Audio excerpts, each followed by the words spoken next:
네, 여러분 안녕하세요. 뉴스입니다. 어제 윤석열이 청구한 징계처분 취소 소송이 각하되는 판결이 있었습니다. 작년 11월 24일에 추미애 장관이 윤석열의 징계 청구와 더불어서 직무정지를 결정했고, 또 12월 16일에는 검사 징계회가 열리면서 결국 정직 2개월의 징계 처분을 의결했습니다.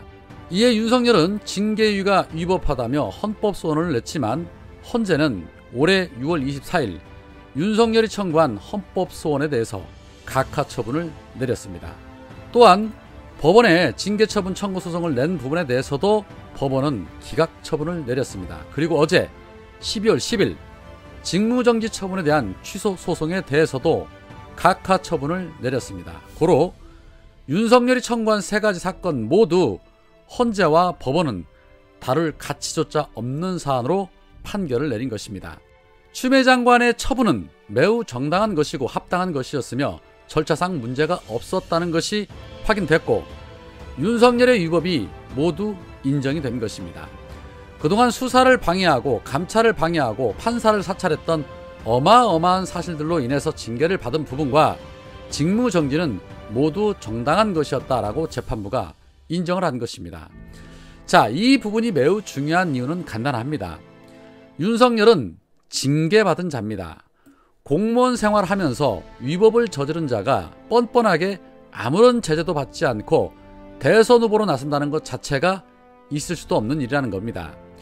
일반 공무원들은 하다못해 아주 작은 위법성만 발각이 되어도 엄중하게 처벌하고 있는데, 윤석열이 검사 출신이라는 이유로, 야당의 대선 후보라는 이유로 면죄부를 받는다는 것은 앞으로 대한민국 모든 공무원들에게 면죄부를 줘야 한다는 판례가 생기는 것이 되기 때문입니다.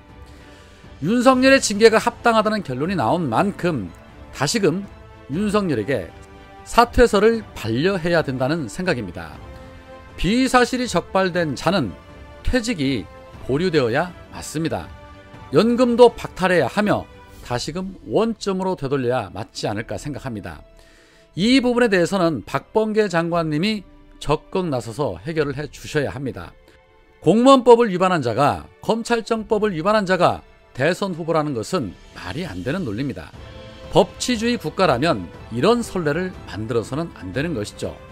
민주당에서도 강력하게 주문을 하시겠지만 지휘감독자인 박범계 장관이 나서서 결론을 내줘야 한다는 생각입니다. 어떤 액션을 취하는지 국민들은 지켜볼 것입니다. 할 수 있는 것이 있다라면 찾아서라도 좀 한운 신용이라도 해주면 얼마나 좋을까요? 이 부분이 그냥 넘어가 버리면 앞으로 공무원 처벌에 대한 부분에 있어서 많은 비판을 받게 될 것입니다. 조국 전 장관님은 이런 윤석열에게 사과해야 한다라고 말씀을 하고 계시지만, 당연히 사과해야 하지만 그럴 사람은 아니죠. 이거는 사과만으로 될 일은 아닙니다. 윤석열 측은 법원의 판결이 옳다는 판단도 틀렸다는 판단도 아니라면서 또 생떼를 쓰는 작전으로 나오고 있습니다. 그러나 이들의 내용은 완벽히 틀린 내용이죠.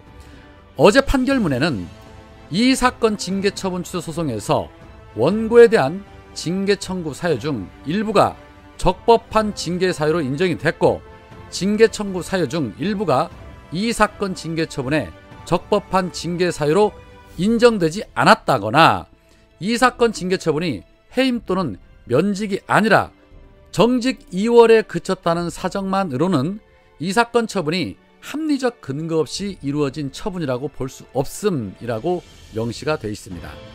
쉽게 말해서 저들의 주장은 헛소리에 불과할 뿐입니다. 좋은 기회를 날리지 않기를 바랍니다. 결국 그동안 추미애가 옳았다라는 것이 모두 밝혀졌습니다. 그런 가운데 추미애 장관님이 김건희의 줄리 발언과 관련해서 현재 국임당에 고발이 되어 있는 상태입니다. 그럼에도 전혀 흔들릴 추미애 장관님은 아니시죠. 줄리의 강은 실체가 있다는 말로 압박을 하면서도 오늘은 김진효를 다시 한번 강조하셨습니다. 김진효는 김건희에게 진실을 요구합니다의 줄임말입니다. 추미애 장관은 오늘도 이런 말씀을 하십니다. 김건희 씨에게 진실을 요구합니다. 지금까지 이런 대선 후보 배우자는 없었습니다. 커튼 뒤에 숨을 때가 아닙니다. 소통하고 설명해야 할 의무가 있습니다.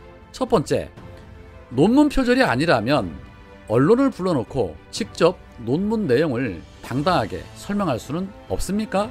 둘째, 안혜욱 회장님이 틀렸다면 직접 그분을 대면해서 사람 잘못 봤다라고 할 수 없습니까?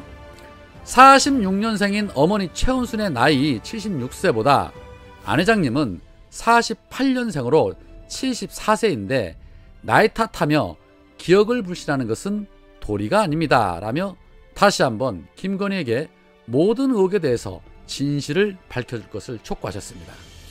그러게 말입니다. 본인이 커튼 뒤에 숨어서 국민들의 의혹을 눈덩이처럼 키울 것이 아니라 사실이 아니라면 당당하게 나와서 기자회견을 해서라도 밝히면 오히려 윤석열에게도 더 크게 힘을 실어줄 수 있을 텐데 왜 자꾸 구석으로 숨어버리고 윤석열 측은 언론과 국민들의 입에 재갈을 물리는 것인지 당최 국민들은 이해를 할 수가 없습니다. 숨는 자가 범인이다 라는 것은 만고의 진리 아닙니까? 누가 의혹을 키웠습니까? 본인들이 키운 겁니다. 지금이라도 진실을 밝혀야 한다는 생각입니다. 좋은 길을 놔두고 왜 자꾸 먼 길을 돌아 어둡고 험한 길을 택하려 하는 것인지 국민들 입장에서는 참 납득하기 어려운 그런 행태를 보이고 있습니다. 밝은 세상으로 나오셔서 국민들의 의혹과 궁금증을 좀 시원하게 해소시키면 참 좋을 텐데 말입니다. 자, 또 다른 한편 이 윤석열 선대위에 서민 코스프레와 악어의 눈물쇼를 보인 윤희숙이 합류를 했죠. 윤희숙이 합류와 동시에 이재명 후보를 공격하는 모양새를 보였습니다. 제가 앞선 방송에서도 말씀을 드렸지만 정말 후한무치의 극치를 보여주고 있습니다. 윤희숙이 이재명 후보를 향해 인간적으로 덜 됐다는 모욕죄이고 개념 없는 발언을 한 것은 자신의 수준이 그것밖에 되지 않는다는 것을 반증적으로 보여준 것이라 생각됩니다. 여튼 이런 윤희숙의 배설에 대해서 민주당의 강선우 대변인이 아주 강하게 후려쳤습니다. 강선우 대변인은 윤희숙은 부친의 농지법 위반 의혹 앞에 국회의원 사퇴로 공인의 책임을 다하겠다고 했다. 고작 3개월 동안 그 책임을 다 끝내셨나 보다.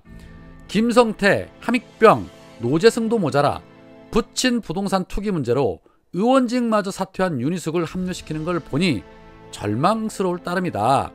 막말을 앞세워 돌아온 관종 윤희숙, 뻔뻔함과 무례함이야말로 윤석열 선대위의 본색이다 라고 강하게 스매싱을 날렸습니다.